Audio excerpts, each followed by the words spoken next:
இருந்தாங்க. இப்போ ஈரான் மீது அமெரிக்கா பொருளாதார தடை விதித்திருக்கிறது. பல நாடுகள் அவங்களோட பொருளாதார தடையினால பல விஷயங்களை செய்ய முடியாது, ஆயுதங்களை வாங்க முடியாதுங்கிற இடத்துல இருந்து கமேனி பொறுப்பேற்ற உடனே ஆயுதங்களை நாமே உற்பத்தி பண்ணணுங்கிறது தான் அவர் எடுத்துகிட்டு வந்த முக்கியமான விஷயம். ஈரான் தனக்கான தேவைகளை அங்கேயே உற்பத்தி பண்ணக்கூடிய ஒன்று இருக்குது. அது ஒரு பக்கம். இன்னொரு பக்கம் பார்த்தீங்கன்னா, அணு உற்பத்தி மையங்கள் அவங்க இப்போ நியூக்ளியர் வெப்பன்ஸை உருவாக்கக்கூடிய ஒரு இடத்தை நோக்கி நகர்ந்துட்டு இருக்கிறாங்க. எப்போது வேண்டுமானாலும் அந்த இடத்தை அடைய முடியும். நியூக்ளியர் வெப்பன்ஸ் வந்ததுன்னா அது பெரும் அழிவை உண்டாக்கக்கூடியதாக மாறும். அது ஒரு பெரிய சிக்கலாக இருக்கிறது. இப்போ இஸ்ரேலுடைய அந்த திட்டம் ஈரானுடைய அணு உற்பத்தி மையங்களை குறிவைப்பதை அமெரிக்காவும் தடுக்கிறது. அந்த மாதிரி எந்த முயற்சியும் செய்ய வேண்டாம் அப்படிங்கிற அந்த உத்தரவை எடுக்கிறது. ஏன்னா இந்த இழப்பு இப்போ நீங்கள் ரஷ்யாவுக்கும் யுக்ரைனுக்கும் நடந்த போர் கூட நம்ம ஒப்பீட்டில் பார்க்கலாம்.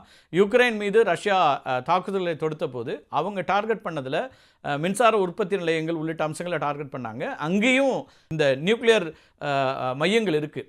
ஆனால் அதில்